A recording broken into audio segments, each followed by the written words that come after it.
My name is Maurice, and that is my European name given to me when I was in school. So later, when I grew up, I actually decided to pick my own African name, and the African name is Kwete, and the surname is Kweno. Hello, and welcome to Obehi Podcast. I'm your host, Obehi A14, and I strongly believe that everyone has a story to share. Now let's get started into this episode.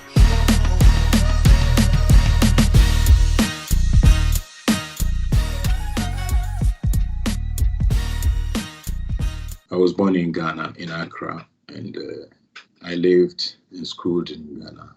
I finished high school, I think, in 1984 in a town called Nkrofo, which happens to be the birthplace of our first president, Dr. Kwame Nkrumah.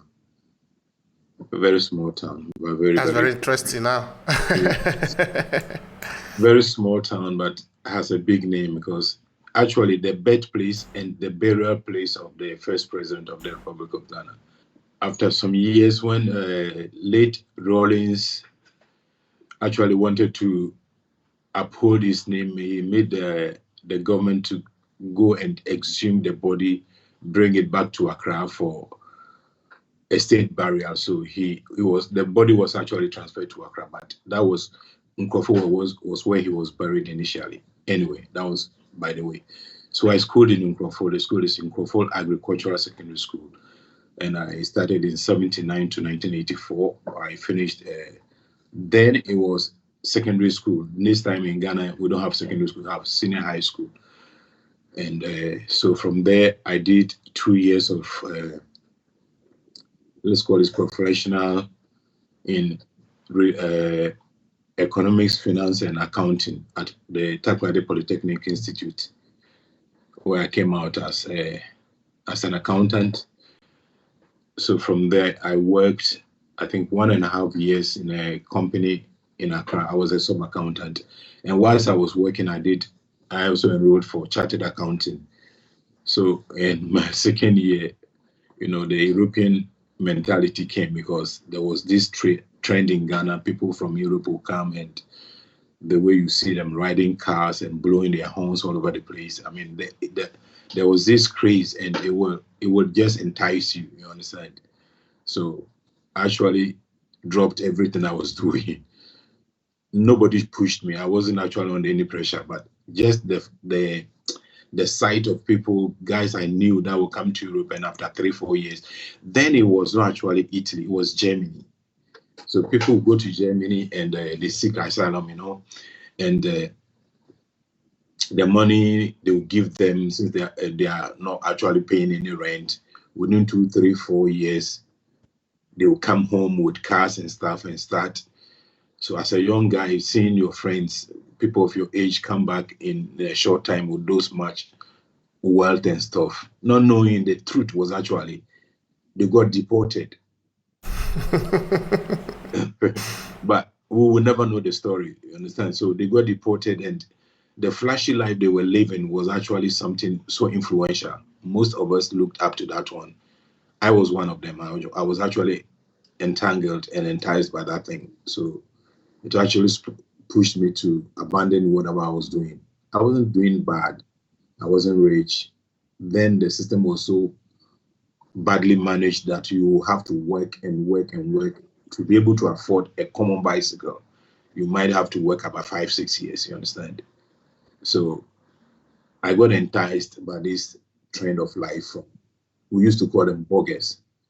So Bogus or bogus? Bogus. Bogus. Yes. So just as you continue there, I have a curiosity. These people that were living big, that came from Europe now, okay, whether they were deported or maybe some of them decided to go home for whatever reasons, but now they are living big. From your recall, how long did they live this big life? Did they continue to live big, or it was just for a short period of time? Is it that they started businesses, they were now really living big, or it was because they were just for the moment big? And that's a very interesting question. The truth is that their flashy life actually ended shortly. The maximum I saw was 3-4 years. Some even didn't last 2 years.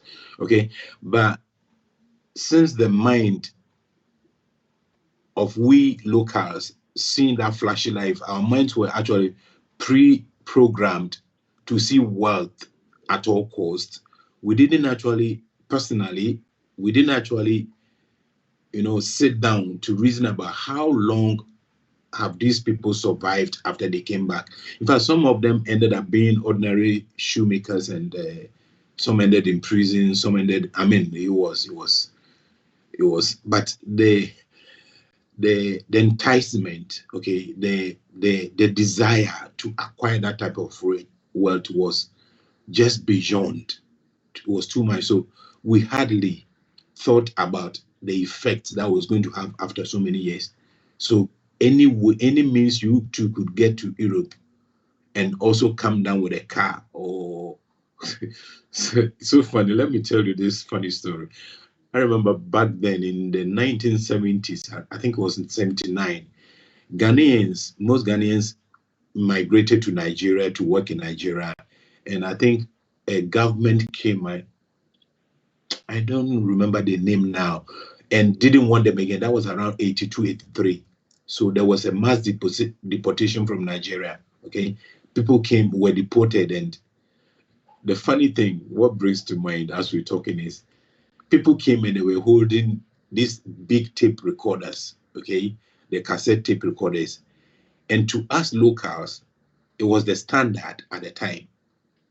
So they came, somebody has spent about 5 years in Nigeria. He came with some few nairas and just one, not even a car, one tape recorder. And people were dying, wishing to be able to go there, even though they are deporting people. Others were wishing to be able to go there, to come home with one tape recorder. So you can imagine the type of mentality that was there. So back to the boggers. Well, your question is so pertinent. They come and they last just in a short time. But the mentality that we had built and the sight of their flashy life was so predominant that we hardly thought about the effect that will have upon us, we leaving our jobs, our career and stuff. And I fell victim to that too. All right. Many of us are. Today we are telling our stories in a way that it can maybe also help other people. I remember when I first got to Italy, that was in 2004. Okay. Of course, I stayed in Italy. Actually, I suffered a lot before I could get paper. I came in 2004. I got my first resident permit in Italy in 2011. So you can make the calculation.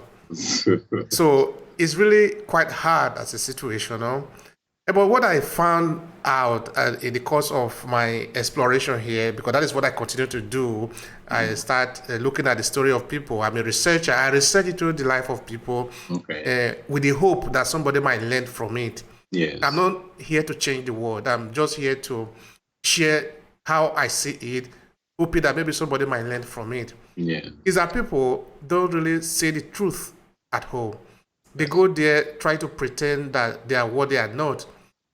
But I remember that because I didn't have paper, I didn't have any work, I was doing what you, of course, you will hear, they call shoro, no? Yeah, People that go there to sell facility and handkerchief and lighter. That is what we were doing. That is what I saw people were doing. Yeah. That is what I was doing.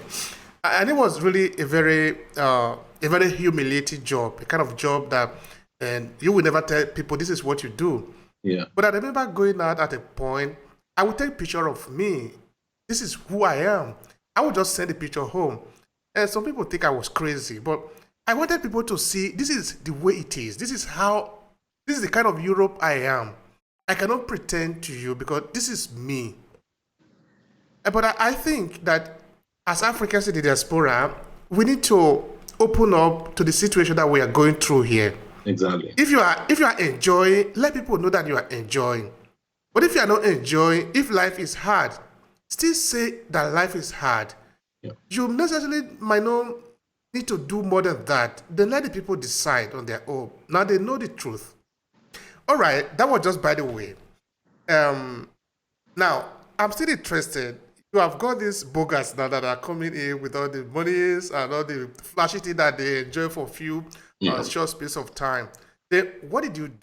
I remember working as a sub accountant, and I had people under me that were looking up to me, and I was a very brilliant guy anyway. I I remember my immediate boss was telling me, look, if you keep doing what you are doing now, I can assure you that in the next 3 years you might take over my place because I'm due for pension. And being an accountant for a company of we had at the time we had about 1,000, if I'm not mistaken, 1,000 to 1,200 workers.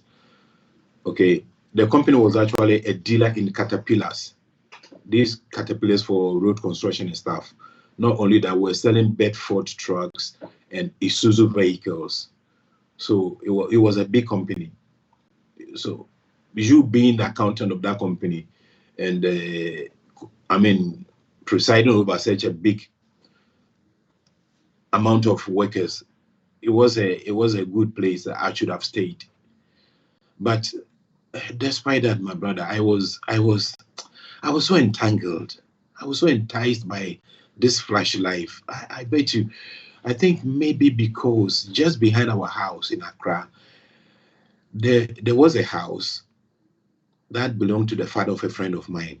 Okay, this house was new, and some guys from Germany, I think they were about 5.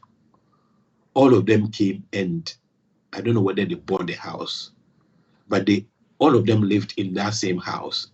There were about 4 or 5 cars. So you have to understand, an accountant, some accountant, I have to trek to work. Okay, not even afford a bicycle. I have to trek work with my tie and everything. You sweat, you get to work. In Ghana, we have something we call trotro. Trotro is the type of molua you have in Nigeria. So sometimes the pay is so scanty that if you want to do trotro for the whole month, okay, you can barely survive. It was so funny. You could barely survive. So if you are looking at guys of your age, okay, that stories around tells you that they just went to Germany maybe just about 3 years ago, and they came and they are riding flashily, like, I mean, changing of dress every other day, cars up and down, drinks.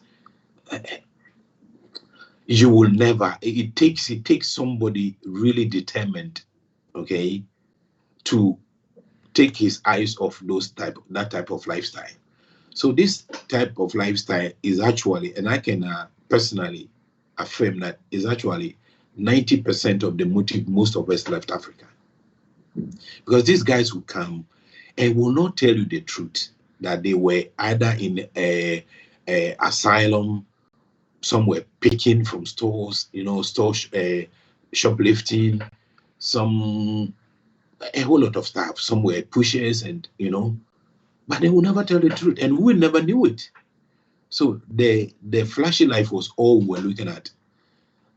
So when I had to go through a whole lot of stuff, borrow here, there, to get a passport in Ghana at the time was a headache. But I still went through, okay? So back to the company, my immediate boss was telling me, look, Maurice, you have a very bright future. If you stay on, I don't know whether he saw that I was intending or inclined on leaving the country or what, but he kept it. Once in a while, he'll bring it up. Maybe we're talking about something different, but the guy will just bring it up. And I should have listened. Because, bro, I tell you, when I went to Ghana, I think in 2000 the last time I went to Ghana was 2018, okay? The guys I left, my co-workers that I left back, 3 of them who were beneath me are the directors, the vice director, and the other one is the Davis is the branch manager. Company awarded them houses, cars, and they are living big. So if I look at myself, like I was telling you yesterday, if I look at myself, that I dropped that career, okay, and I ended up being a truck driver, I really pity myself. Not pity myself that I'm a mess or what do I say? I'm a failure. But just the fact that I didn't pursue my career, it was something I was born with. I really loved to be somebody, that the academic qualifications that I had should have taken me higher than what I'm doing now. And it's something that really doesn't give me that much peace. But I've just, like I told you yesterday, I've just brought it on myself. I can't go back. What are you going to do if you go back? Are you going to start from the scratch? So with this, I would also take the opportunity to advise my young friends, that it isn't all that glitters that is gold. Now, after 32 years of being in Europe, things are totally different. I've built a house and stuff, but it wasn't that a joyride as I saw it then. And that is what most guys are also seeing. And I really wish to throw this across that. Don't look at that one, because most of us will come and we don't tell you the truth. We don't tell you the truth. It took me 32 years to be who I am today. Okay, so in the 32 years, it has been the mercy and the favor of God and determination to stay on course, not to engage in anything illegal. Even though I watched the flashy life then, when I came, I didn't actually get closer to anything like that. Never. I've always been a worker. When I left my education and I wanted to work, I've always been a worker.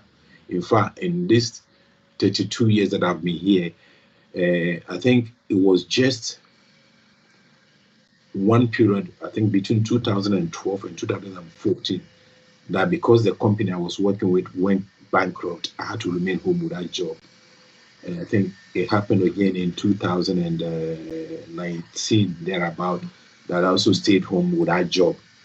But that was because where I was working, the work got bankrupt. And not because I left because I want to, follow this type of fast life or begging at the supermarket and stuff. No. That's not the lifestyle. I'm bigger than that one. So throwing this message across, I just want guys to understand that what we come to portray is not what is the reality. Because just imagine that I come to Ghana for 1 month, okay, and I come with an amount of about 10, 12,000 euros. That is big, that is huge. But that 12,000 euros is not a savings of 1 month. It's over 3, 4, 5 years. Okay. So when I come and I'm driving the flashy car you see, and I'm changing my dresses twice a day, you don't have to look at it as if that is the life we live here. We don't live here like that. I wear dirty clothes to go to work. We soil our hands at work. So if someone has come to Africa and is blowing the money that he has saved for years, you don't have to think that is the lifestyle, because nobody dashes with any money. In fact, there's this funny thing, bro. Guys, including me, we used to think that the fact that you're a black man and you come to Europe, they pay you. Yeah, we had that mentality. I had it too.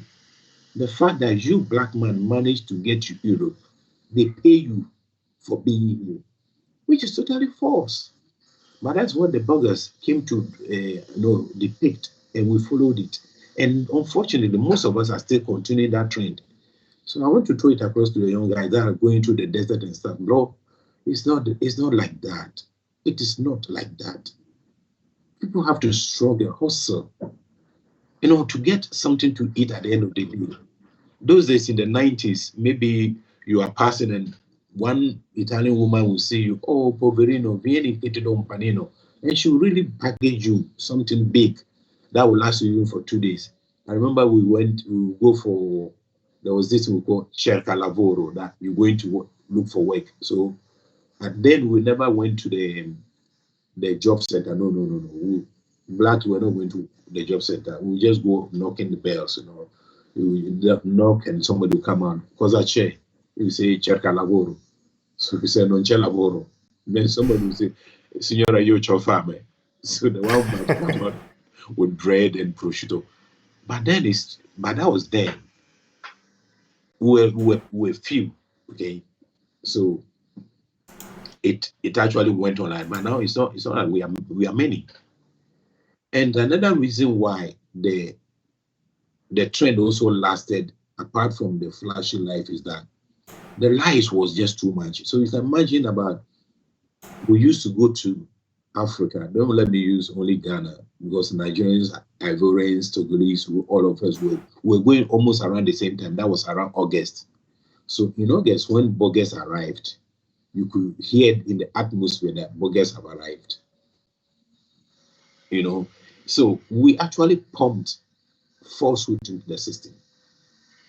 And that old car that one patron gave you, that car that he had riding for, let's say, 20 years, he gives you, you ship it to Ghana, and when it arrives in Africa, to them, we have something that in Ghana we used to call home second hand. So once it's from Europe, it is home second hand. Whether it is 50 years old, to them it's new. Okay, that's all is about it. Nothing more, nothing less. So this lies has gone on for so long, and we've got to stop it. Personally, the lifetimes I've been in Ghana, I've been trying to educate my guys. Look, I will not tell you that you cannot make it in Europe, but you have something doing here, something doing. You are a technician. You went to school, because now in Africa, if you go to school, just as I gave the example of those three guys that I know, if you go to school and you go do it well, you make it. You make it faster and easier without struggle. You are home, your parents, your family are with you. You don't have to struggle all this thing we go through here. But the problem is that we don't tell them the truth. Thank you for that. Yeah, that is the responsibility of every one of us that are here. And I know, of course, if we tell them the truth, if we have heard the truth, many of us will still be here. Yeah. You know. Yeah. But anyway, we're not really going to stop any person from migrating. That is not the intention. It's just that you need to migrate with the knowledge that you know what you are facing. Yeah. So that you don't need to say, I don't know. We are trying to remove the idea that I don't know. Go in with the idea that you know what you are facing. Then be a man, be a woman, and face it. Because you know what you are, so that you don't need to be blaming your uncle or your cousin or the other person who was there who didn't tell you. Yeah. That is why I think it is our responsibility to say what we know, and that which we know is enough. Let the rest take their decisions. Yes. All right. Now, you came to Italy. Share with us, what were your first experiences? Was it Verona you came to? Was it Rome? Was it Napoli? Tell us, help us to understand that. Yeah, I actually landed in Rome, Fiumicino Airport, because I came with a regular visa. I landed in Rome, and the information I had before coming, the piece of information I gathered from friends, because I had a couple of friends here that spoke to me. Some actually dissuaded me from coming, but I was still not listening. So when I came, I remember without any big money to start on your own from Rome, I think I went straight to Napoli with some friends. The story is a bit faded away, so I don't remember. But I ended up in Napoli. For a while, and we were doing all this. They will come. Napolitans will come with their vehicle and pick you from a place to go to the farm. It's either the tomato farm or where they actually cut hay. They feed for horses.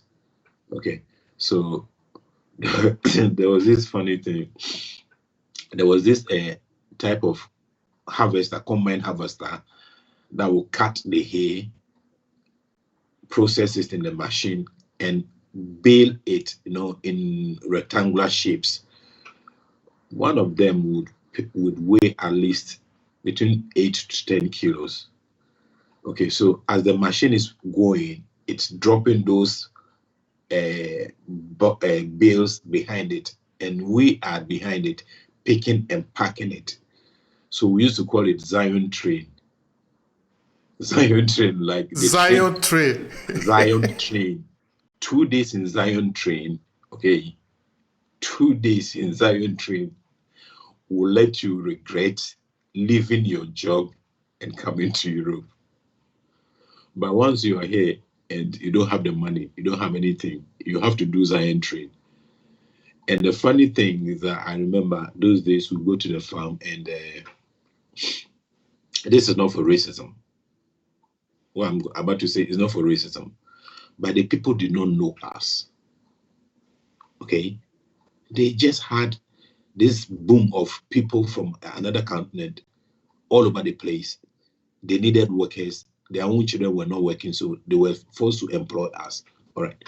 So they take you to the farm. Of course, they have to feed you. So they buy you the bread, the pizza, the focaccia.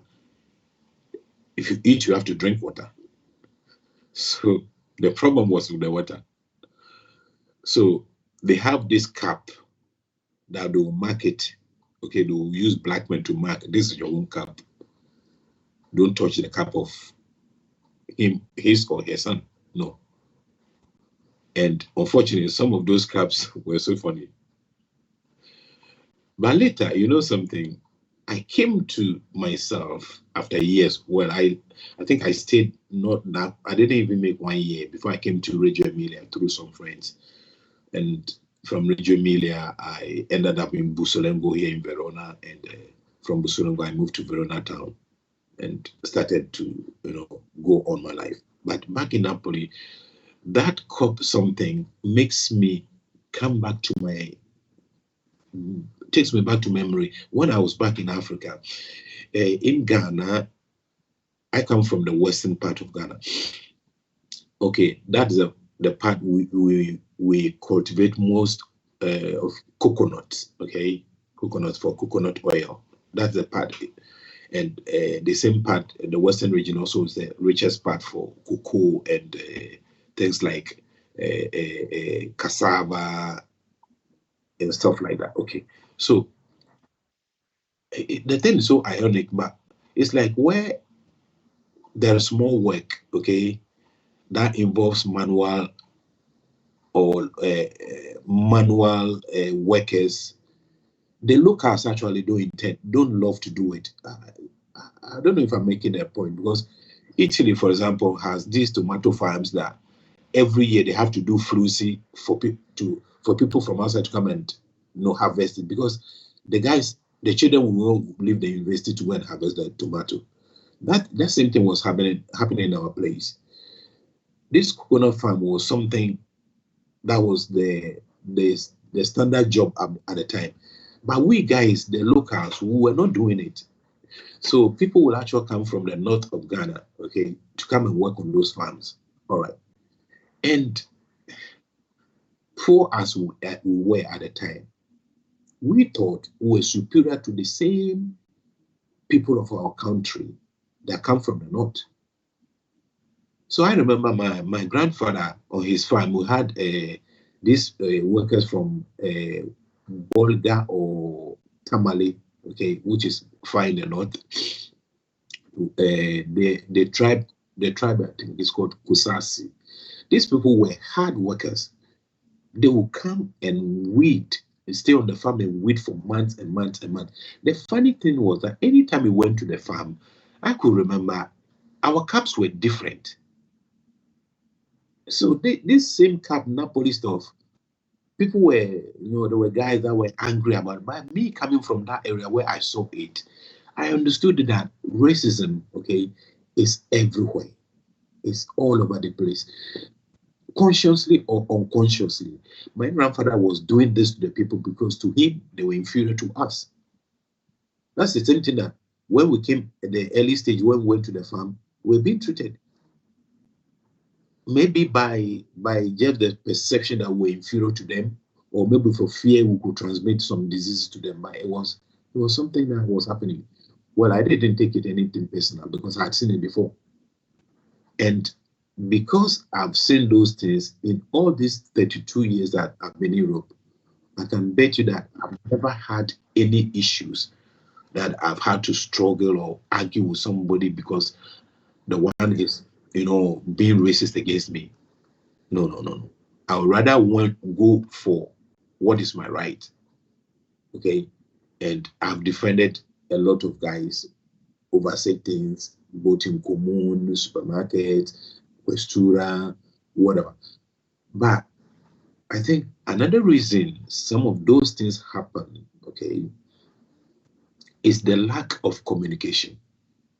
Because what I've understood in my years here is that most of our nationals, our country members, don't understand the language.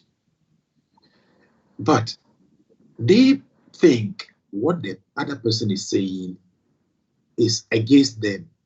And instead of taking a step behind, reason over what the discussion is before reacting, they go wild.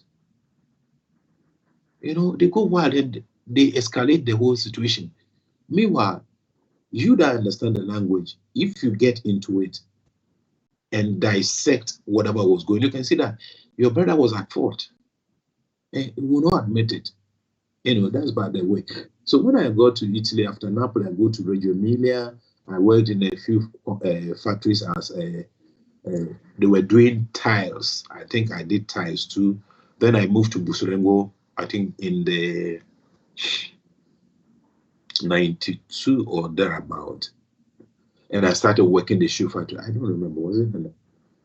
No, Reggio Emilia, I stayed about just some few months. So I came to Busorengo, I think in 91. And I started working the shoe factory. I did shoe factory here, there. I did about 3 or 4 years in shoe factory. But one thing that I left out is this one. Those who came to meet then, who had been here from 84, 85, I came to stay with guys that I knew in school, okay?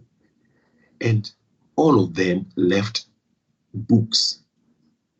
Okay, they left their books and they were working in the factory. So tell me, you come after them and they are hosting you. They pay the rent. They buy food. Do you think you come and tell them you want to go to school and they will look at you? No. You will definitely have to follow what they do. So most of us, like I was telling you yesterday, most of us abandoned our academic careers just because those who came to meet also at their own time abandoned their own and chose factory over career. That is the trend, and that trend has gone on and on and on. In fact, the church I belong to, which is called DFC, our pastor is one dynamic guy who is trying to, inculcate this mentality into the new guys, especially those guys that happen to come from Libya and stuff, okay, the young ones. It's his policy to try to let the people understand that, no, you don't have to do it the way we did it. No. It mustn't be so. You have document, go to school. And I can tell you, it's working. It's really working. So if we get about 5 out of 50 people go to school, let's say in 2 years, and another set of 10 people out of 50 go to school in another 2 years. So we have, at least in Verona, you might have about 15 people who have gone to school. And if you find them, let's say one working at the post office, one working maybe in the supermarket, okay, that alone, that image will go a long way to change the mentality that we foreigners must always end up in the factory. I know people who have university degrees who ended up in the factory because those who came to stay with never pursued their own, or they never went to school. So they actually curtailed our ambitions and we ended up like that. Something I really don't forgive myself easily. So Verona wasn't hostile to me at all. I like what you say your pastor is doing. Yeah. It's very critical. It's very, very important. When I came to Italy, that was 2004, actually on the 24th of August 2004. I still remember. It was in Torino. So the people have come to meet. I see this small group of people, it's Nigerians. Okay, I don't want to say what they were doing, but I told them that I've written a book. Okay. They look at me and they felt like I've made the worst mistake in my life to come here. Okay. And because they saw the person that I've did the preface of my book. They said, but even we, because they are older than me, more educated than me in terms of, I would still like look up to them as a kind of senior brothers, as it were, no? And they will say, but even we cannot even reach this kind of, we usually see these people talking at the podium. Now you go to meet this person and he's writing a preface for your book, and you are coming to Italy. And they told me, I told them that, in Italy, I'm still going to write a book. They were laughing. They said, you are going to J. Maybe you will write it in J. Now, some of them, of course, have their own way of life. And I told them, I'm not going to J. And I'm going to write a book in Italy. Indeed, I've written books in Italy, not one, not two. I continuously write books. Congratulations. All right. What I want to say there is that in a book written by Napoleon Hill called The Think and Grow Rich, he did make mention of something important called mass psychology. Okay. In that when you meet a group of people, if you live among a group of people, no matter how strong you are, the effect of the people you are living around is going to affect you. That is little you can do about that. Yeah. It is safer for you to leave that cycle. Because the mass psychology, the way the people think around you, is going to affect you. So since I'll be here, I'll be very careful of the kind of friends that I keep. It is deliberate. I know this, that whoever I'm dealing with is going to affect me. So what I really mean by that is that as a people, we need to know that if we want something to change, perhaps we are the one that really must change. So I want to say again, what that pastor was saying is proposing is something very important. We must help the people and let them also understand that the people they are associated with have a lot of influence on them. Now, what about the organization of the society, the people that you meet? How did you manage to organize yourself? Because I can see now that you have grown. You have really grown a lot, no?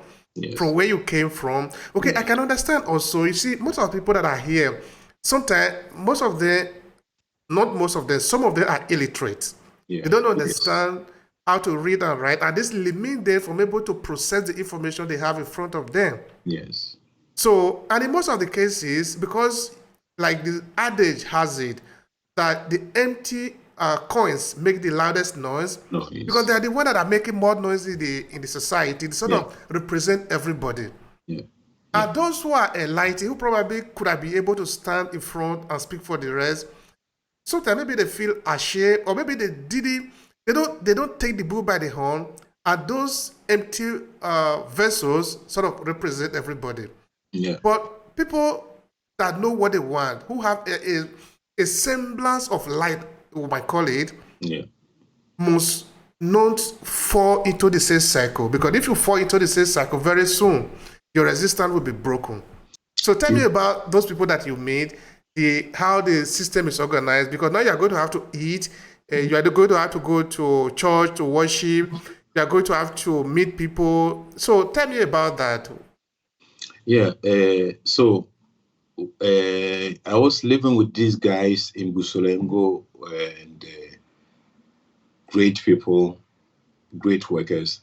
The lifestyle was work and home. So, and there were a group of friends that would come, eating, drinking, that stuff. But practically, the major life they were leading was work and home. Okay, so another time, like I told you before, the mentality was just as you said, you follow the one you came to meet. So unconsciously, you will fall into it. But my luck was that just around our house, a 5-minute walk distance, we had a church. The present church I worship now was then started, and it was called Soul Clinic. That's the clinic for the soul. And it actually did a very great job, because then people were working and making big monies. There was this marble industry that was paying big.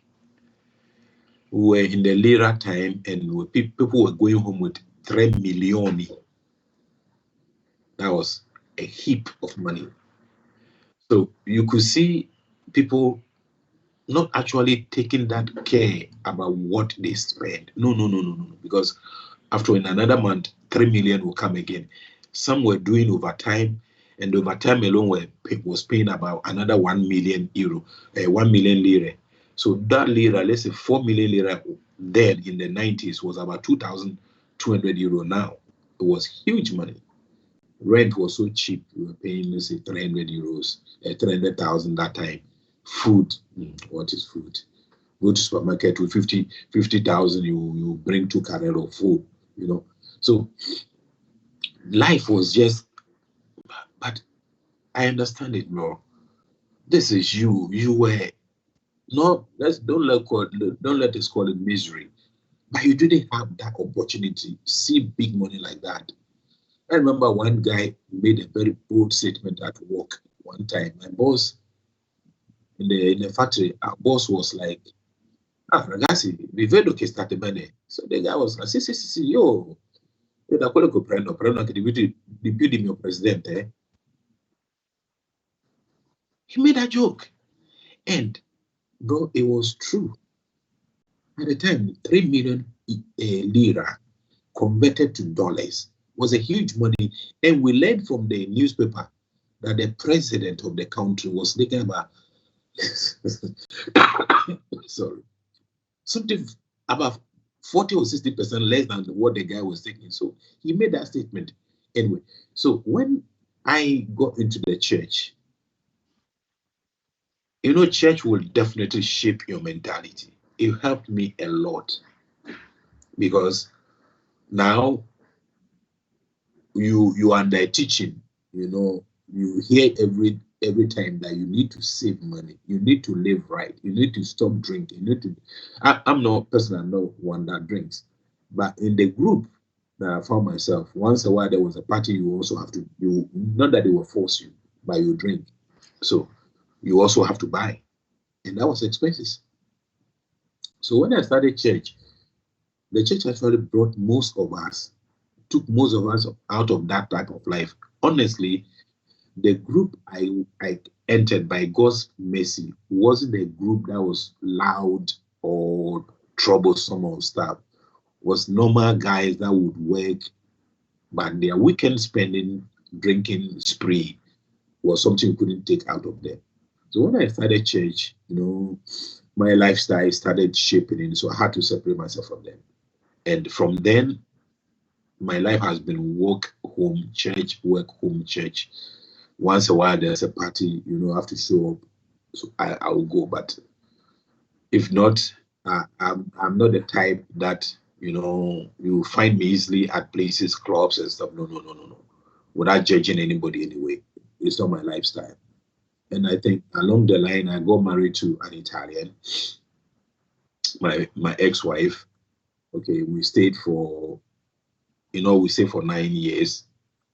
Was it 9 years? Yes, we have a son who is 25 in the university now. Okay, and the marriage went on the rocks because at a point, the culture differences started popping up. The African, wants to be the man in the house. The European woman is always the woman in the house. So that conflict, the friction was too much. We couldn't get along again. So we divorced. And that story also is part of my story. But So why did I bring that one? When I got married to the white woman, definitely certain associations that you were used to, their type of life is quiet, controlled and stuff. So you will not get. So actually, that one to help me a lot. It did help me a lot. I wasn't seen all over the place as I used to be. And I can tell you, when I bought my first car, you can imagine you that could not afford a bicycle. Now you buy a car that was 2 years old. And this is funny. At the time, I was the first black man in Verona that owned that car. Everybody was driving Fiat Ritmo, 127, Fiat 127, old worn-out cars, and you find them, the car is broken down, they are pushing it under the rain, and the Italians will be insulting them and stuff. So when I bought that car, even our own people, in fact, this thing, my pastor once in a while will bring it up as a testimony, even our own people were jealous of it. And some were even so nasty, saying that Questura bought the car for me so that I could go and betray our own people to them. Can you imagine? But why did I bring this one in? That I'm trying to say that the elevation, okay, that came after so much work and determination. It was so satisfying. But it came with a lot of problems. There wasn't one place I passed that Carabinieri car would cross me and not turn around and chase me. They chased me all over the place. It got so frustrating that I had to print every month my booster paga, the work contract, my house contract, my sojourn, everything about me was in the car. So they will stop me before they ask questions. I'll just pull a file, give it to them. They'll read. No more questions. Then give it back to me. Because it was so frustrating. So frustrating. But my consolation in all that lied in the fact that even my own people thought I was doing drugs to be able to buy that car. So what of the policeman whose duty is to go fishing for drug pushers? You understand? It was so frustrating. But later, they themselves saw that, if all the police in Verona has stopped you in 3 years, I don't think they'll continue stopping you again. So I got to a point. It got to a point they left me. They left me in peace. And my own people were criticizing and stuff, also understood it. Now they started copying. Okay, some will change their car. But the mentality then was, we are staying here for a short time and we will go back. That is the biggest mistake that we did. We are staying here for a short time and we'll go back. So guys will buy spoon, put it in a container and send it to Africa. They will buy clothes, container it, Africa, and they'll be wearing these old shirts and jackets from Caritas all over the place. So, and some will go even to the extent of taking clothes from co-workers, Italian co-workers. So my point is, we both take 1,200 euro a month. You send your own to Africa, and I give you my shirt, okay? When you now come to demand some respect from him, do you think you have that respect? No. It will be very difficult, impossible. Which respect do you demand? You can't. So the life at the time, the mentality we had was too small, no vision. After all, we are staying here for a while and we'll go. And that was the craze of it. From Torino to Trieste, everybody was like that. And talk about the louder ones.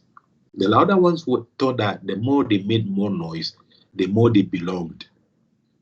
But unfortunately, it lasted them badly. Most ended up in jail. Most ended up being deported and stuff. I remember when Tozi, my Sindako now came, it was a serious job. I mean, Verona was under turmoil. It was just getting them like catching cockroaches or in a cupboard, because the more noise you make, the more you attract. And they thought, yeah, they are the guys. No. The guys are those who, with intelligence, okay, are systematically making a difference in society. There are so many forums I've had that I spoke about immigration, the benefits, and when they confront you with examples of our own people who are fighting in the street, there's less you can talk about. So, all right. Now, before we move to a different session of the conversation, which is about your candidacy as a political representative today, because at least now we can see around you there are images there. We're going to talk about that. But before that, what is the situation today? Because you have talked of what has happened before you came, when you came, up until now.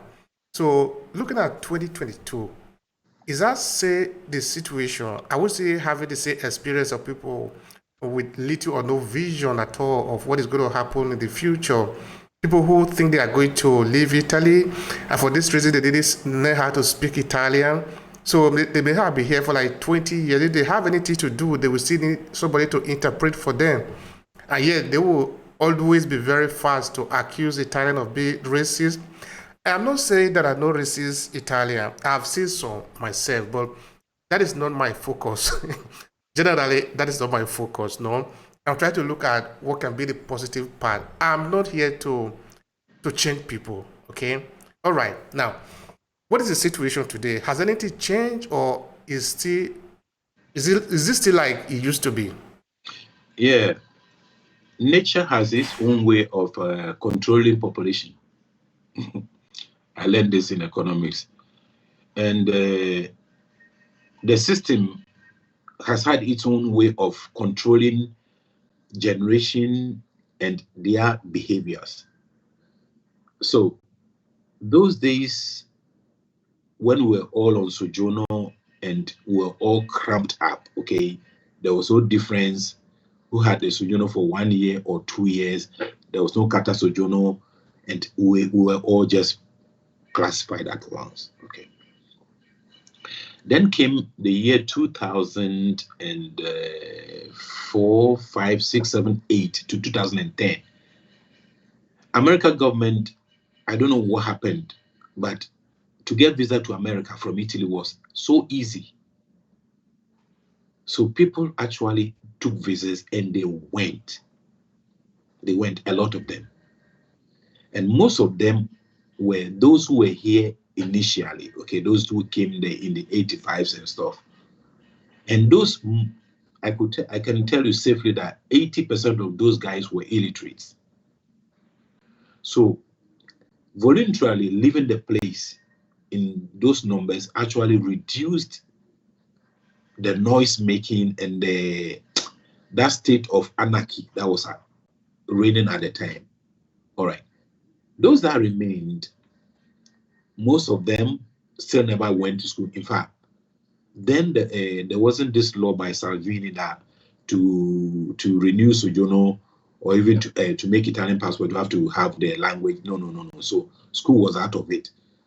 But gradually, with the arrival of church, because my church, Soul Clinic, was one of the main the pioneer churches in Verona. A few other churches came, and Church of Pentecost also came, broke out of these ones. Okay, so with the arrival of church, that people started, to live their let's call it not wayward life, but let me use just that word. When people started going to church and drop certain characters, okay, things started changing, because there was a lot of confusion all over the place. People going to parties, getting accident and dying, and police will come, they take their driver's license, and the guy is from Burundi, he has Nigerian passport, he has Ghana driver's license. Yeah. A whole lot of confusion. So they took some of these licenses to embassies, among which was Ghanaian embassy, for them to rectify. And then they found out that all those licenses were fake. So police started a crackdown and they arrested a bunch of them. That and church reduced the death rate because people were dying. I have friends that died out of, they go to parties as far as to Torino, Treviso, and they are coming. This is somebody that had never driven a car in his lifetime. And at that time too, you could bring your foreign license and convert it into Italian one. You understand? But before even the conversion, you had a grace period of, I think, 3 or 6 months to drive before you converted it. We abused that opportunity.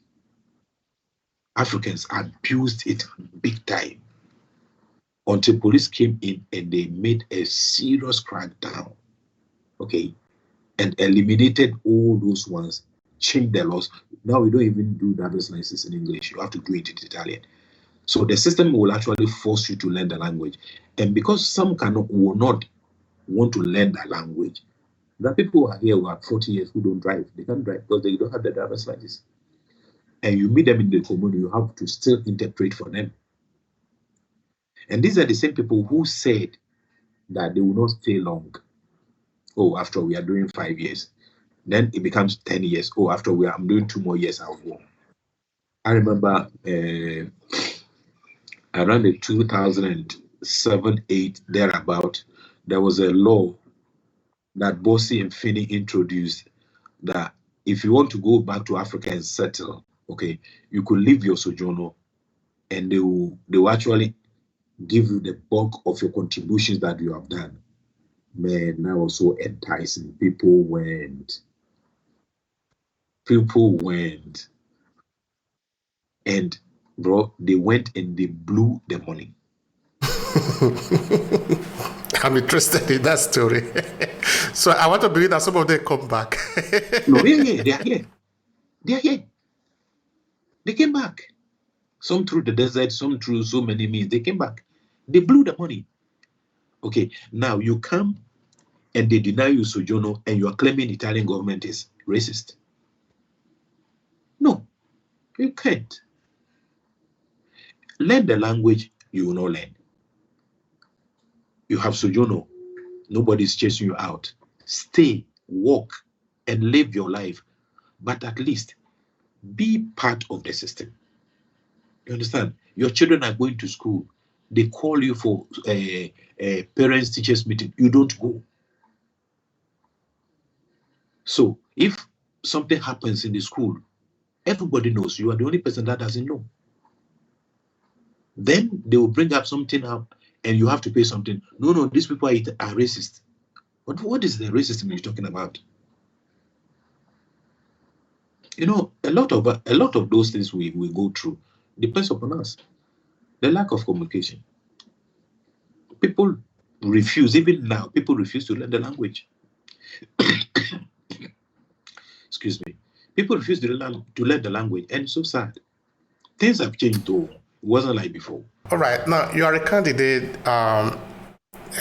in the common election in Verona. Yes.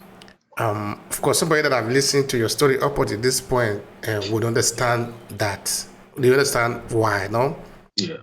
But I still want you to explain to us why did you decide to stand for election in the commune of Verona?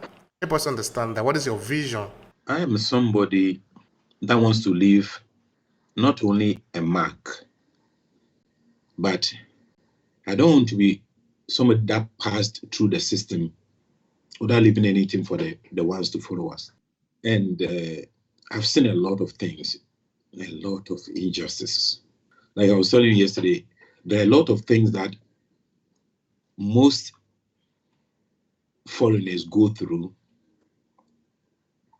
One, because they cannot communicate well.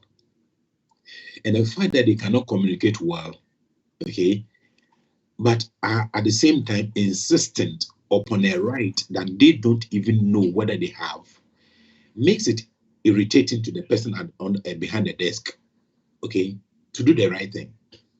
I will explain.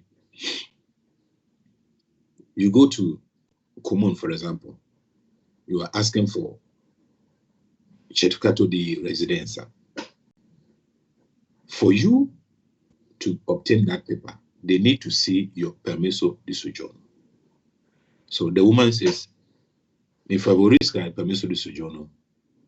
Which one? Which permiso de sojourno be that one? No, no be Common. I no get say I no get sojourno. I will get residence. No. She wants to have that thing to give you what you want. And because most don't understand that to do this, you have to do this one. The problem with most of our people is this one. We don't accept the fact that when they say bring A to get B, if you don't bring A, you never get B. That the problem lies here.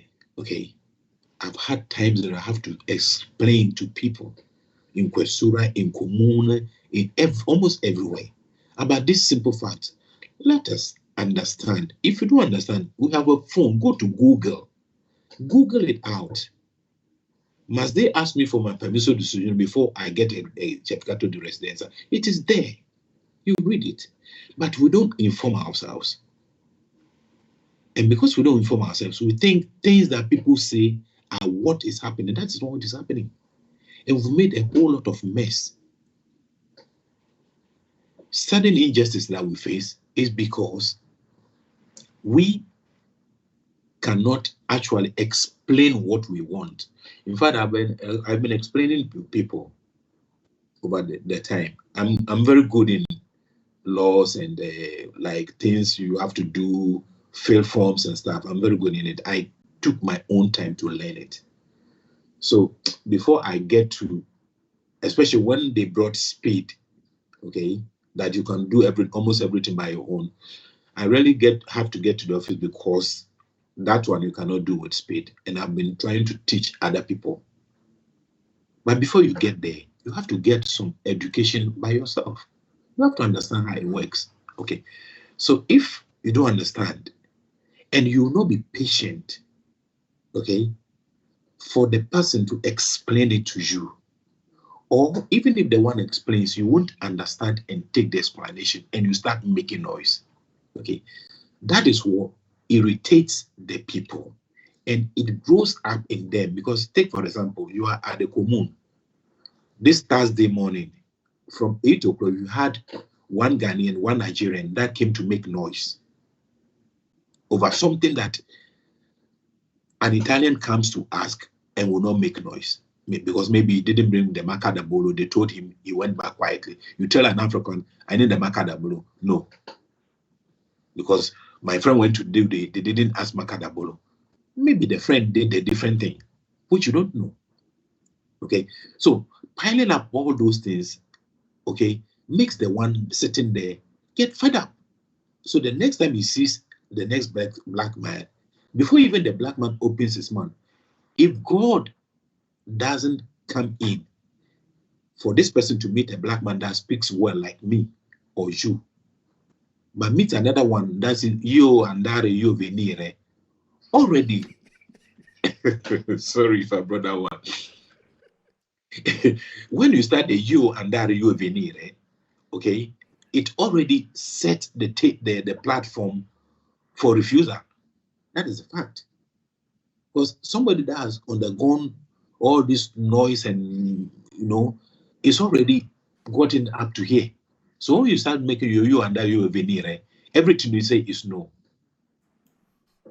So my intention to enter into politics is to try, if I'm elected, to try and bridge a gap. That's all I am about, to bridge a gap on this local level. Bridge a gap between foreigners and Italians. To bring up some figures like mediatore culturali, okay, that will replace or stand in between the foreign community. Let me use the word foreign community, even though we have Italian citizens, and the Italian community, so that when this guy is saying you and that you venire, and there is misunderstanding, it will be the work of the mediatori cultural to understand him, okay, and explain the concept that the person behind the desk is bringing across. Because until we have something like that, there will always be people on the side walls. We don't belong to anything. We will not participate after. It's their thing. How long are we going to stay here and not be part of anything? If you keep sitting on the fence, that fence will break. And what I've learned in Italy is that if you go to an office and you are asking for 2 documents, okay, the person has 3 of them here. If you go and you ask for this one, this one if you asked. Meanwhile, the one could have given you this one as well. But since you asked for this one, he will give you only this one. Then you go home, maybe a friend calls you, say, oh, that thing they are doing, that bonus space that they are doing, there's another one they are doing, the paper is called this one. So you are not like, but I want to go. Why didn't give me 2? So you rush back and say, "Ama yo venire questa mattina tu mi dare solo questa." So the guy is like, no. When you came, you asked for this. You did not ask me for this. So I gave you only this, the one that you asked for. That is how it works here. So if there is understanding, okay, that we understand ourselves, then that person will understand, oh, all right, you are asking for this one, okay? But then at the same time, you could also apply for this one. So I'll give you this one together. It happens sometimes when, by the way you express yourself, it's not a person of sympathy, but the way you express yourself, the one that you meet at the counter will be so good to explain to you, no, okay, you are asking for this one, but you can also do this one that will actually qualify for the 2. Okay, so those gaps that has been in the system and a lot of injustices, you apply for this, we usually call it common house. And because you don't understand the language, you fill the form anyhow. And because the same person, I keep repeating this example, out of the frustration the people have had with us, okay, if you start looking at the form and start finding mistakes from the first page, bet me, she will not get to the 4th page. Denied. That's where I want to come in. I want to bridge that bridge between the foreign community, Italians and non, and the Italian citizens. Because if there is somebody that can understand, in fact, the last time we had a meeting, there was a Sindaco, and one of the people in the crowd asked the Sindaco that very question: why is it that foreigners are always refused the possibility to have the common house? Okay, he answered, but Leah, who is my counterpart, the father is a lawyer, the man came in and said, no. The major problem is not only because the people don't qualify. The major problem is because the people actually dealing with the documentation, okay, don't have the patience to read everything. Once they see 5-6 mistakes all over, they cancel you. And that, so to eliminate that one, if there is a representative, okay, if there is a voice that when you go through this thing, you can refer to, then this person, like what I'm about to do, will take up all those instances, okay, present it to them that, look, it's unfair for somebody to have every requirement, but because he spelled something wrong, to be disqualified. So that is why I'm coming in. It is unfair.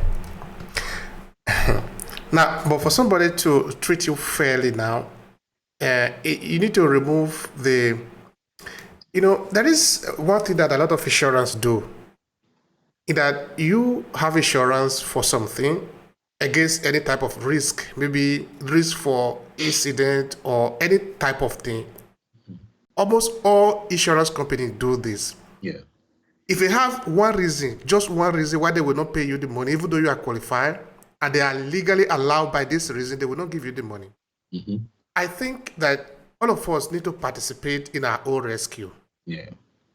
We don't need to wait for people to save us based on their benevolent.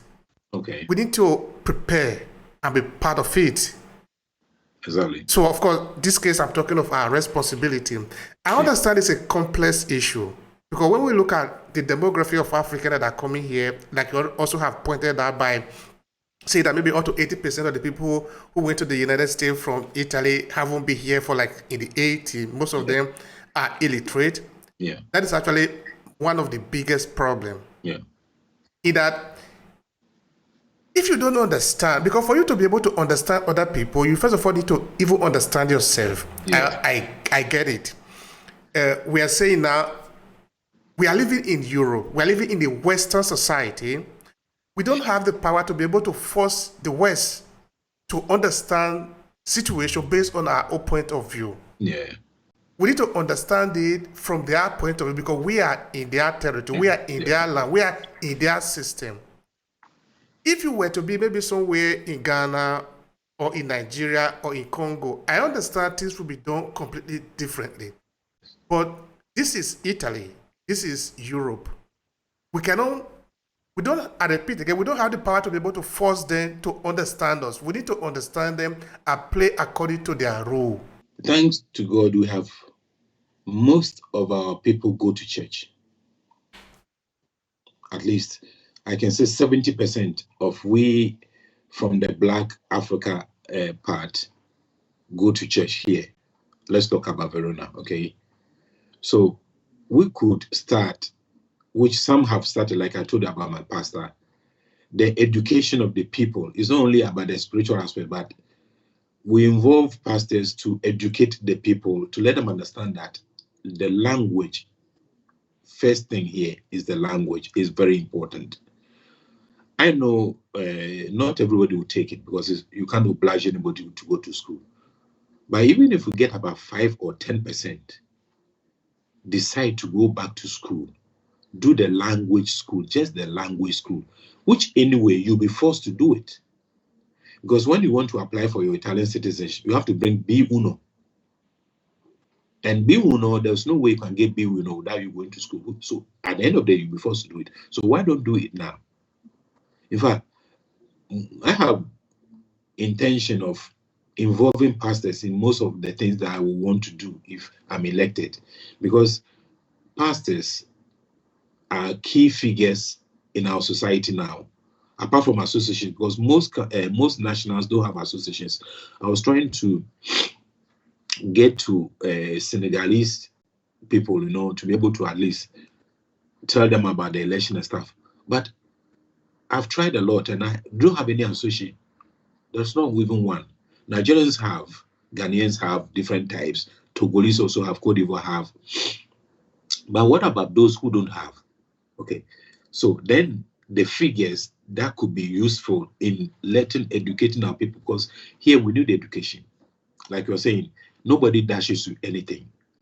If you qualify, you get it. If you don't qualify, you don't get it. That's it. But the integration is also very important. Excuse me. For you to get well integrated, you need to learn at least the language, the basic Pinadile language. So I'm looking at we having to have to involve pastors, association leaders, okay, categories like Sindakati and stuff, to organize the people to understand. First, teach them. Throw it up to them to decide that, look, for you to be able to qualify for certain things, you must be able to explain what you want. If you're able to dialogue with the person and you do go by you and that you venire, they can listen to you more. But when you start doing the you and that you venire, which is so frustrating, I remember I entered one electrodomestic shop one time, and it was about closing time. So the guy was about to close, preparing. This guy enters, which I will not say the country for obvious reasons. He enters, and the first question he is entering, the guy is at the counter, which is the beginning, no greeting. Okay, this is not a big store; it's a small store. Okay, so he enters and he's like, "Shall I socket?" Whilst he's going, "Shall I socket?" So I was paying. The guy was just looking at him from the video camera. So he goes round, and comes back. I asked you, you okay there at the actual socket? So the guy was like, what is cause a socket? Prima di tutto, se tu entri in un negozio, devi salutare, almeno saluti. Buongiorno. Then I will respond, buongiorno, ha bisogno. Then we dialogue. Even if you don't know the name of the thing, you show me by signs and I'll pick it for you. But if you enter as if you're entering your own room. Here in this podcast, we try to go back to our rule because some people, they think they are confused. But I usually say, these things should not be confusing because we're talking of even mere common sense now, soft skill as it were. Yes. In my place, in my village, not in my town, in my village, if somebody enters, somebody want to start a negotiation with another person, maybe you go to the local market to do something, you do greet. It is very common for us to talk. I want to believe, I don't even need you to tell me that is the same thing that is happening in Ghana. Is it true of us? Yes. In Ghana, it is. So if culturally speaking, this is the way we behave. So, but yes. Why are we not doing it here? Because I'll give you a very funny example. People think that once we are in Europe, every courtesy or education is passed after we are in Europe, we can behave the way we want. That is the false intention they have and creating all the noise. Because in Africa, you don't bypass somebody and enter their house to go look for a friend. You don't find your friend. You now come out, the same person you bypass, you come and ask him, I beg, Ogechukude. Does it work? No, you risk getting a slap or insult. So why would we are doing it? Because most people think that, after all, we are in Europe. Okay, we are in Europe, so everything goes. That is the wrong perception. Look at people on the bus. One at the back, one at the front, talking at the top of their voices on the phone. I mean, across the people. It's so frustrating. Is it because the wealth we have come to see here is confusing us or what? I think that people are actually, which word do I use?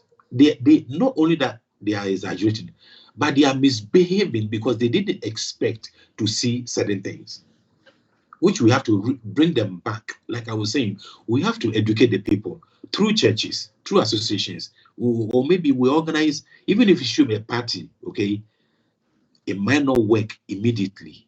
But if 10 people come and one person decides to go back to school and learn Italian, he can educate his own family, okay? And his family being educated will reduce to a certain level, because otherwise it will be like once you get Italian citizen, you have to migrate to the UK. What kind of law says that? So when are we going to stay back and sow something in this land? We get Italian citizen and everybody is going to the UK. Because in the UK, you can see black man as a policeman, you can see a black man as a bank manager. So if all of us will go, who will stay here to be the bank manager you're expecting to see? You see, this is very important though. I like the conversation so much. This is so good. In that, there are some Africans here, so I know some Nigerians who say it often, no? They don't give us chance, they don't allow us to do it. But the question is that nobody's going to look for, who is Mr. Chukudi? Who is Mr. Obehi? Okay. Come and be the bus driver in Verona. No, nobody will come and look for you. It doesn't work like that, one. Secondly, even if Mr. Obehi or Mr. Kwete or Mr. I don't know, Mrs. Gloria from somewhere from Nigeria or Ghana from Congo decide that he will go to be the first mayor of Verona, Yes. people are going to resist that. That is the normal functioning of the society. Yes. So you are going to have to prove yourself. Yes. Can you imagine maybe someday, suddenly, a French person or an American or a Canadian, a European decide to be the mayor of Lagos? Everybody will just be, hey, welcome, welcome. It doesn't happen. It doesn't. It doesn't happen. So here in Italy, if we want to make sure that we are seen also at the post office, we are not going to be giving. You are going to fight for it. And you have got to work. Go to school. Get the qualification. Because the one that is working at the post office is not by nomination by his uncle, like what happens in Africa. It's not his uncle that nominated him. He went to school. He has a qualification. You know, people shouldn't go to school and they qualify. And the next thing is that go and work in the UK. So your son studied at Bulgaria, okay, who can manage a hotel. My son studied, let's say, as an engineer, who can be an engineer in a company here. But because UK, they speak English, go to UK. All right. So if everybody's son goes to UK, whose son is going to remain here? For you to see the engineer you want to see in the company, it will never happen. We don't want to engage. We Africans, we don't want to sow. Okay? That's what we do. We hate to sow. No, that one we not go agree do. We hate to sow, take the pain, but we want to enjoy it. Even this electoral campaign we are doing, I get people asking me after all, what do you think will happen?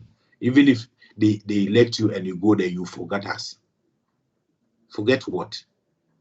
Somebody asked me, so when you go and you see riches, will you remember us? Go where and see which riches. This is a different nation altogether. This is a different system altogether. I'm only representing your voice. I just want to take your voice up there because up till now, all these things we've been talking about, okay, certain things happen because there's nobody that will voice what happens to you. Let me give you a very funny example. A friend of mine described this thing to me that the son came from Africa. He was supposed to get a residence. So they went to the commune. The commune asked them to go to Ghana Embassy and get a document, okay, that says that he's the son because the guy was about 14 years, okay. So they go get the document, blah, blah. They send it to the commune, they register everything. Fortunate for the guy was that, and this guy is my friend, I've been telling him, look, anytime you go to do anything, that you leave down a document, let them put a stamp on it. Do a photocopy and give you a copy of it for yourself because you can never know. It will end up that maybe the clerk went to drink coffee, came back, forgot to file that thing that you gave him or her, and later they'll call you that you didn't bring that document. It was just like a prophecy. So this guy goes, deposits everything. The woman said, okay, tuta posto. The guy was like, no, signora, per favore. Vorrei una copia. The woman was like, ma, abbiamo fatto. No, signora, per cortesia, una copia. So the woman reluctantly photocopies it and gives him like that. So the guy was like, no.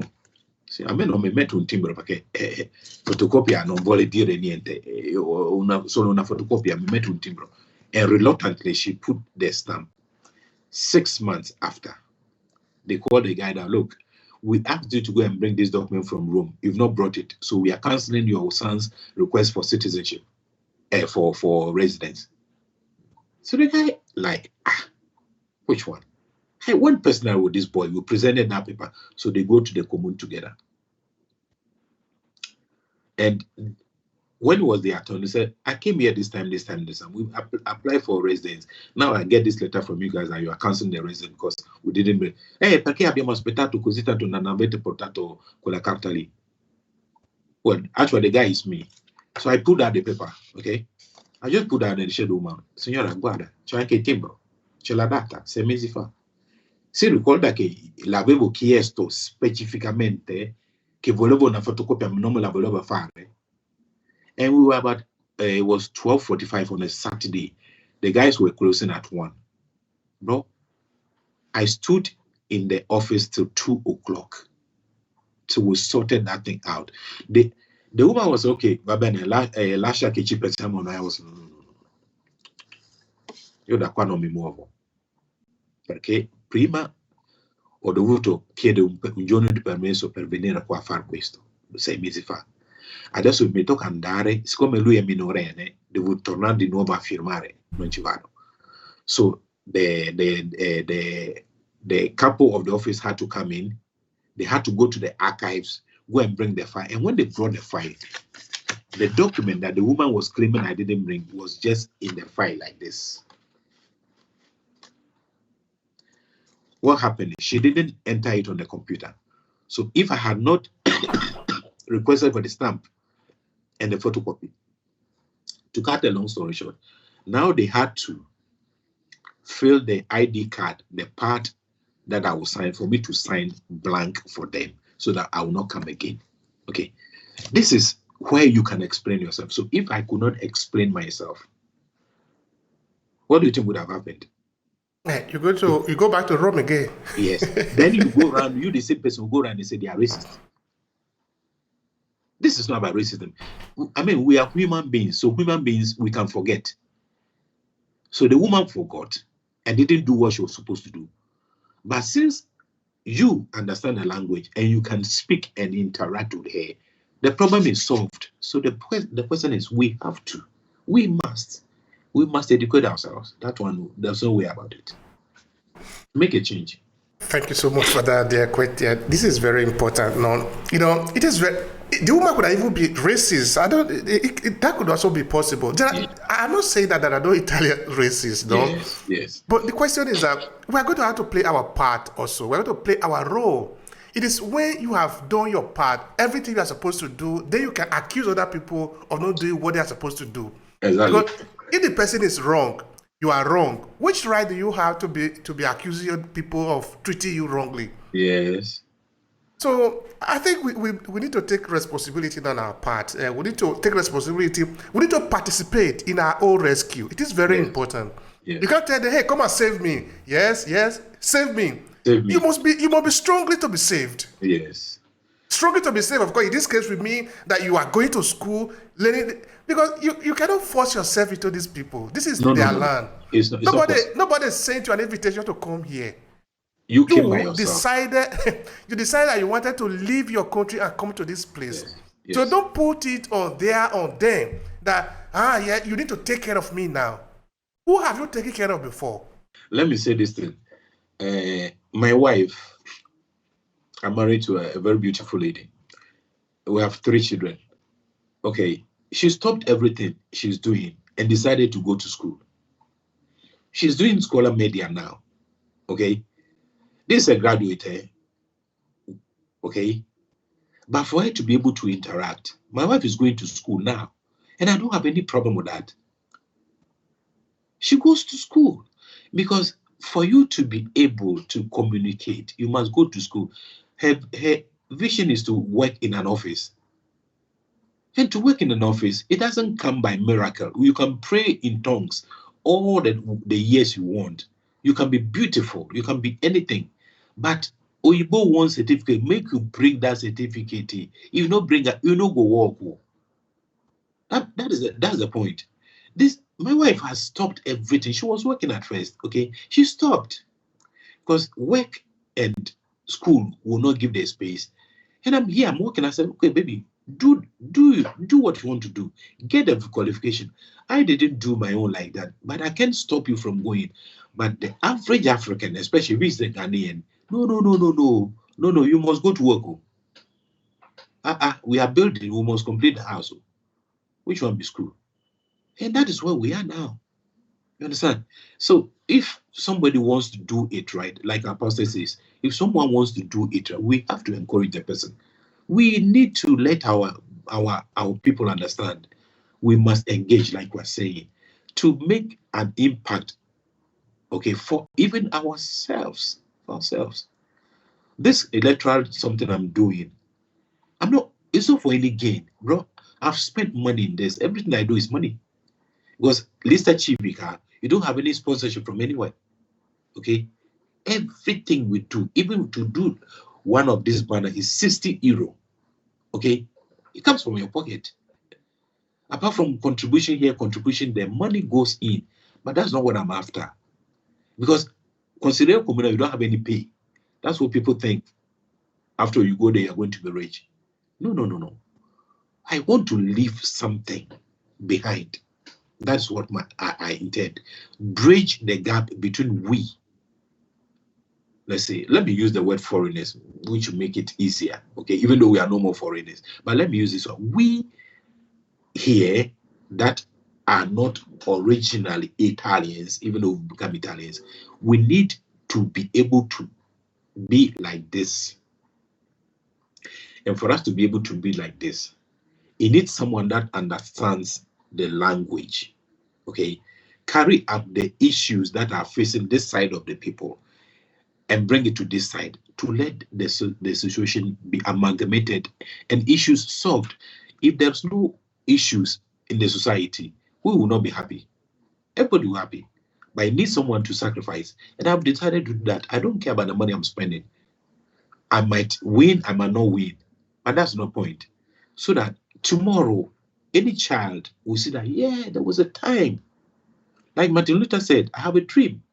He had that dream, he died. The dream never materialized till Obama became the president recently. How many years come past before? But if nobody cares, nobody takes the pain, we are all doing our own thing. Wife will not do any schooling because husband will not allow her to go to school. You must go to work, bring the money. We are building a house in Africa. No, no, no, no. House is not everything. We have to sacrifice. Now, at this moment, what do you request from the community? Is there anything that the community can do to help you succeed in your ambition, in your political ambition? The simple thing the community should do, not only can, but must do, is to go and vote. And this is very important to me. We must vote because voting is the only way that will let the change that we desire for so long happen. If we don't vote, we can be 5 million in this city and we will still be irrelevant. Imagine they come out to count and we have about 600 votes or 1,000 votes only for Africans. Let's say 1,000 comprising all foreigners. Then Comuna de Verona will see that yes, there is a force to reckon with outside there.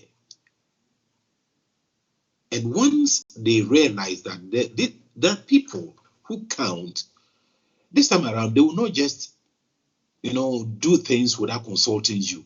Because you are a force to be reckoned with. I'm looking at the time when we have our own political parties in this country. However small it will be. Even if we get 1% out of whatever election they will do, that 1% will speak. You understand? Because if you belong to something that they are doing and you participate, there's no way they will leave you out. So what I expect from the community is to go and vote. You must vote. Even if you are not voting for candidate A or B, at least vote. Just vote. Because we can't stay on the sidelines anymore. We must participate.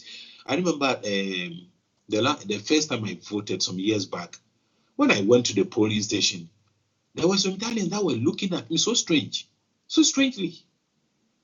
And I think it was because I must say this, I've been an Italian citizen since 1999. Quite a long time. And I voted a lot. So one of the first time when I went to vote, I was like, a stranger or a strange sensation. Everybody was looking at me.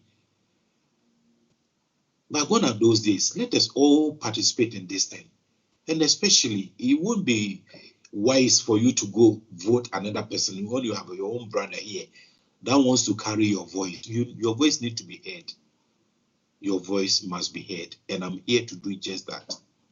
So what I expect the community to do is to go and vote me, your brother, your friend, your countryman.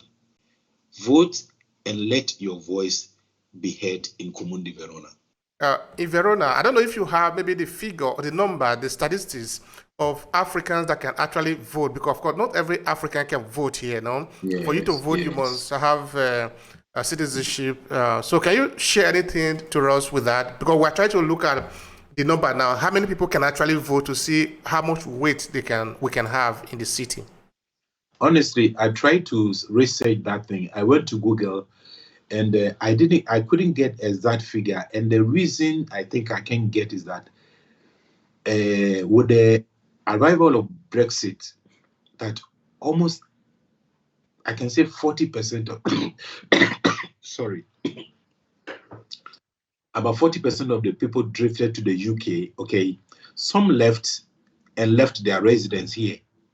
Some left and transferred their residence. So you can't have an exact figure of the people that you think are qualified to vote because of the drift to the UK for the fact of the Brexit. So honestly, I don't have any specific figure on that thing. If I even in a place like my own church, for example, we have a congregation of about 110, 120 people, full capacity. But out of that, it's just about a handful that can vote because most of them live outside Verona, okay? And most of them that I know could have voted now turned out to be still sojourner holders. So it's a bit difficult to answer that question precisely. But say maybe just throwing out number there, even though they might not be exact number, it might not be accurate number. Can we say we have maybe like up to like 1,000 African that are resident and that have Italian citizen and are living within Verona territory? Or maybe 800 or 500 or 100? Can we just throw any number there? I would say about 400 that have citizenship that are currently here now in Verona. All right. If we were to be having a strategy now, in that we want somebody to stand out and be represented, if that 400 people, say, I know it's highly unlikely that all the 400 people that are qualified will just vote for one candidate. But what I'm actually thinking now is that if in Verona we have a different representative here from different political party, so maybe for example they have decided to make a sacrifice, they pick one because it's going to represent them. Because if we say this 400 now they are going to vote for, I don't know, 20 Africans here, the likelihood that we are going to win will be difficult, though. But say all of us now realize that we have a common interest as Africans living in Verona, so we decide at the end, we decide to favor one particular candidate. All of them, okay, let's say 300 of them vote for one person. What are the likelihood that it will win? The probability is higher.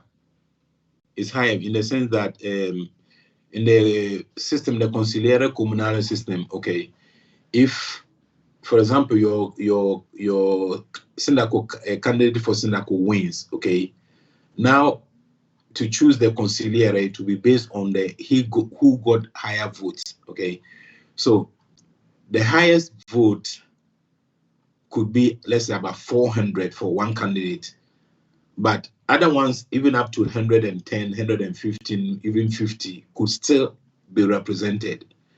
That is if your Sindaco wins, okay. If your Sindaco still doesn't win, and you clock about 200 votes, which is quite enough, because the statistics I had read from the last time, the 2017 election, for example, even in the opposition, people entered into opposition with about 80 votes as consigliere. Okay, so if you're the winning candidate, there's your Sindaco wins, then of course once you are in that party, okay, even if you come up to 150 votes, you still enter. That is when your Sindaco wins. So if 400 people are all putting their votes together to vote for one candidate as it is now, for example, if they all, because as it is now we have about 4 Africans competing in this election, most of them for circonscrizione, which is so painful because I was talking with one guy. You contesting for circonscrizione is actually your party's way of extracting votes from us that are standing for consigliere. Because if you stood as consigliere, it's a different point. But circonscrizione, it's only your people in your area that can vote you to be, let's say you live in the stadium as I'm in the stadium, and the stadium is the terza circonscrizione. If you are standing in the terza, if people in sixth vote you, that vote doesn't count for you. So if your friends living in San Michele vote at San Michele for you as circonscrizione in stadium, that vote doesn't go to you. You have just wasted that vote. So I was talking to one of the guys like, why don't we come together? This thing that they have put you as circonscrizione and have printed Santini for you like this that you are so happy about. This thing is a way of extracting votes from we that are standing as consigliere, because once people go and vote you, they are automatically voting that party. And that vote that could have gone to us, that are going to representing all we Africans, they have taken it out. I spoke to this guy, he will not understand, so I just left it somewhere. There are more fish in the sea. Let's see what will come out. But like this is actually a very important conversation, the one you are bringing, and I think this is the best part to conclude the conversation. That at the end of the day, we need to understand that there is a game that we are playing here, no? Yeah, exactly. It is the interest of the people that are represented. So we must ask ourselves and balance it, multiply, subtract, and see at the end of the day which one is going to be more in the favor of us, beneficial to us. Yeah, but more beneficial to us. Yes. Then we are going to play the game, because we cannot win all of us at the same time. Only one must win. Yes. But we must understand the game very well there. Yes. So I want you to spend more time there, please. This is what these guys don't understand, because you are standing for circonscrizione. You don't have an office. Okay, it's just a name. Okay, that you are the capo of this circonscrizione. You don't work in an office. Nobody comes to you for anything. It's just a name. So them putting you there is just a way of letting you actually make a hole in the sack for the grain to come out. You are making a hole in the sack, because that sack would have been the bulk of we Africans or foreigners here. Sri Lanka, Brazil, Morocco, whatever. Okay, since we don't have parties, then we have to go behind one person. Because if we put two people, there's no way two people are going to win. That is the truth. 5 years ago, there was a Ghanaian candidate called Francis Apo, who actually introduced me here. Okay, he now pulled back. He told me personally that, look, Maurice, if two of us stand, the possibility two of us will win is little. So I prefer standing behind you, putting all my votes behind you for you to go, because if you go, it's like I've gone. If one of us enters, then one of us will carry our voices. Okay, this is somebody that has the visibility more than me. Because in the last election, the 2015, he stood as a candidate. It's that by mistake of our people who went to vote, which, if you permit me, I will do a small illustration here for people to see. The people that went to vote voted, but they didn't know how the vote was conducted, and they made mistakes. So he got just few votes, but the people were plenty who voted, and the voted got split up. This is exactly what they are doing. The opposition, for example, this guy in the other party is going around preaching he's standing in the fifth. What is fifth? I met him doing electoral campaign in the church. After I spoke, he came out and he said, well, he's also standing as a candidate in the fifth. So I was like, what is fifth? Because already talking about consigliere comunale to the black man is already an impresa. Talk less of the fifth. What is fifth? Quinta circoncisione and quarta. Brother, we don't even know it. It is the truth. We don't have to hide behind our image that we know. We don't know. We don't know it. We have to be educated. Okay. So if you are standing as circoncisione and you are standing in another on another party's ticket, it's a way of them trying to let you extract the votes that could have brought to bring one representative. We just need one. For now, we just need one because this is the start. All of us cannot be conciliar at the same time. I don't think it's going to be that possible. It's not possible. It's not possible. Maurice, you see, this education we need it. The people need to understand. And particularly, we also need to do the mathematics. We need to do the multiplications. Like I said at the beginning of this episode, my duty here is to try and bring in different voices here, talk to them, with the hope that somebody might learn from it. Yes. That is my job. That is why I'm not a politician. I'm not running for any office. But if I see somebody like you or some other persons out there who are going for this office, I think somebody is interested. So let's talk about it. Yes. So you did mean something interesting. You did say something interesting before that you hope that one day there can also be a political party here in Verona or in Italy, let's say. In Italy. That is predominantly of immigrant interest, because it's all about interest at the end of the day. You have Labour Party in the UK. Their interest is to make sure they protect that of Labour. Yes. Of course, it doesn't mean that they're anti-people that are not Labour, no? So we must understand that we are essentially talking about interest here. Yes. So who is actually which is this political party that is representing the interest? So that at the end of the day, we can say all the Africans, immigrants here who have the possibility of voting, vote for this political party because it represents their interests. What is the reason? What are the justification for it?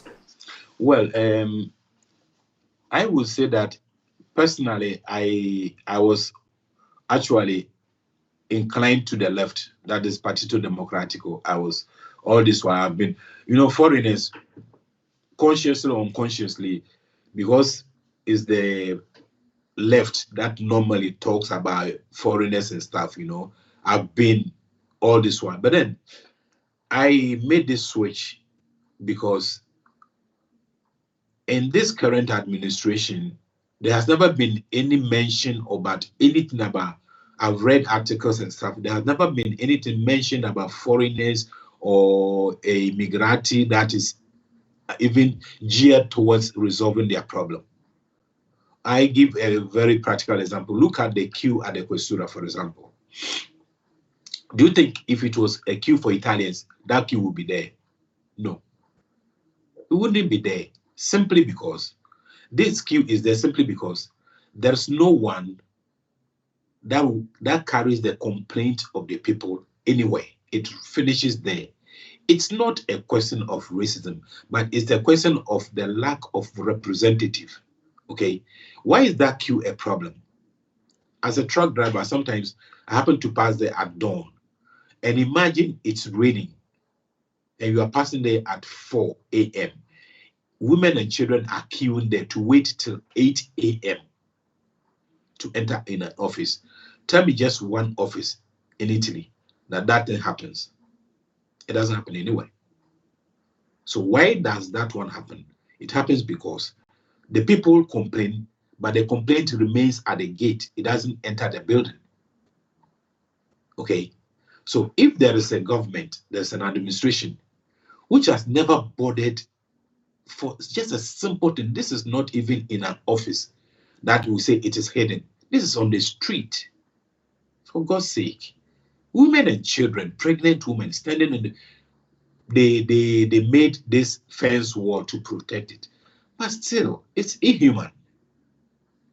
I mean, come to think about it. Do we have just one office in Verona where people go to queue at dawn to be served at 8 o'clock? No, there isn't one. Solution, simple. Don't we have internet? Let the people know that henceforth, you book your own appointment. And once the one has booked the appointment, you give him the number, that ticket that he will have to come to the gate to queue for. That ticket, give it online. So the one comes with a ticket printed. Okay, so he gets to the gate. You are due for 10 o'clock. He gets there at 10. He enters. Queue is off. So simple. If you get late at your own appointment, it's your own business. You go and do another appointment. In that case, in that wise, that queue will not be there anymore. But that queue is there because nobody talks about it, and there's an administration who sees it every day. They see it every day. They don't care. That's why I decided, no. I want to join a different group and see what happens. And though Tozi, when he came at first, I was reading something about 2004, a lot of stuff that happened. But that guy at the time was with Lega Nord. And Lega Nord, by DNA, is a party that is against foreigners. I mean, they thrive upon the emotions of the people when you talk about immigrants. Sabin is almost vanishing from the scene because there's nothing is, no Sbarki or things about immigrants. So his political career is almost fading. We don't hear. Let one ship come to Lampedusa tomorrow, Sabini's name will be heard all over again. So Tozi was one of them. And of course, you come from that party, you can't do a different thing. But when he changed, he left that thing. That guy is a different person altogether. And there's no day you not meet him in the market talking, not even in Campagna Electorale at all, talking with foreigners, because he has seen the value of these people. So if there's an administration that sees the value, the contribution, because we pay a lot of taxes in this country. We are here. It's all that those days we used to say that we're going, but we are not gone and we are not going. Me, I'm not going. I've come to stay. My children, I give birth to children here. Where am I going? I'm here. I wish you don't be ashamed to say that, no, because in this podcast I opened a different session of it in my language, no, where we are basically talking about everything Esan, because I am from Esan in the south of Nigeria. So I decided to look at the history of my village. Okay. Where did the people of my village came from? Okay. So we trace it to another town where we are coming from, which is not actually Urobi, but it's near Urobi, which is my town. Okay. Now, the guy that I interviewed, a very intelligent person, said, "Well, everybody is coming from somewhere. Somewhere. So where you live right now is also your home. Yes. So consider it your home. Do everything necessary to make it a better place than you met it. Yes. So we that are here, we have our children here. My son, for example, of course, we might say we want to return to Nigeria. What if he decided he want to remain in Verona? What are you going to do about that? Yes. So because he might make that decision, I must make sure that what I do also contribute to making Verona better than the time that I came. Exactly. It's my duty. Yes, exactly, bro. That's why I actually decided to enter into politics. I want to make Verona better by contributing to it, by letting my people also know that we must contribute, because if we contribute, it betters the place that we are living, and life becomes comfortable for everybody. Look at in the program of Tozi, there's this thing about job opportunities, because this guy is someone that, of course, 10 years as a Sindako, all companies in Verona knows him. Okay, there's something they are developing that will create a platform, okay, between the administration and the world of entrepreneurship. Okay, so can you imagine that your son finishes school and it's so easier to find job in a place? What else are we looking for? Nobody will give you money just like that. You must work. So if you are working and you lose your job, and there's the possibility to get job because there is the availability already from the administration itself that has, a bunch of companies that are already affiliated that will offer opportunity of job, not for free, if you qualify. Why won't you join? I joined this one because All right. Now, what would be your final message here? Because now we have talked about different, although I would have still liked to understand the possibility of forming our political party here in Verona or in Italy. If you could say something more about that. But anyway, we can also leave that one for another day. But what would be your final statement here to conclude the conversation? It can also be an appeal to the people on how to support you even more. Okay, thank you for the opportunity. Guys, we have talked a lot and we have come a long way till this time. Those days, we didn't have even the opportunity to contest, okay? Because there were so many barriers. I remember back in the days, I wanted to apply to be a teacher. I brought all certificates. I was told that Ghana doesn't have the bilateral accord with Italy to permit Ghanaians or Italians of Ghanaian origin to teach in Italy. I was told this one was on paper. Okay, fine. So thank God certain barriers are being removed. Now this barrier of candidacy has been removed and your own fellow brother is contesting to carry your voice. Let's get this information straight. There is no money attached to this thing. That thing that is going out there saying that if you enter politics, you are going to be rich. Africans are too fond of looking at that one. This is Europe. This is not politics for money. This is politics for service. I'm not boasting, but by the grace of God, what I do gives me what pays my rent, keeps my family. I don't need any riches anywhere. And by the way, this is if we don't dash you anything. We know it. So why do we concentrate on talking about things that are irrelevant? That after, if we vote him, he's going to get rich. No, it's not about richness. It's not about riches. It's about making a difference. Brothers and sisters, this is the time we get involved. We must get involved in this thing because Italy cannot wait for us. They will not come and call us from our houses. Nobody will come and knock on your door, come and be this or be that, except you invest. Our children are going to school here. Let us leave a mark for them for tomorrow, so that tomorrow they will see that, yes, some time ago, someone stood as a candidate, and therefore we too can do it. That's what I want to leave with you, because if we don't leave a mark, one day, those that will come after us, they will accuse us. What did you come to do in this place? Oh, 32 years. What did you leave? You didn't leave anything. It will be so pitiful. Let's leave a mark, because Italy will not wait for us. It will receive us. Verona has received us. They have given us citizenship. Don't let us run to UK. Be here. Sow a seed in this land and let that seed germinate. It will be beneficial to us and the nation we came to stay in. Because no other European country, I keep saying this one, no other European country will give you permesso di soggiorno averagely every 2 years or maximum 4 years. If anyone can tell me one, I'll bet on that one. Averagely, every 4 years, they must do sojourno for you to stay. So what else do you want? After 10 years of residence, you can become a citizen. Have you just imagined your wife going to give birth, and gives birth, they give you pampers, they give him food, they give the child everything, and on the third day when you are going home, they will tell you, grazie. You don't pay anything. Go try in America.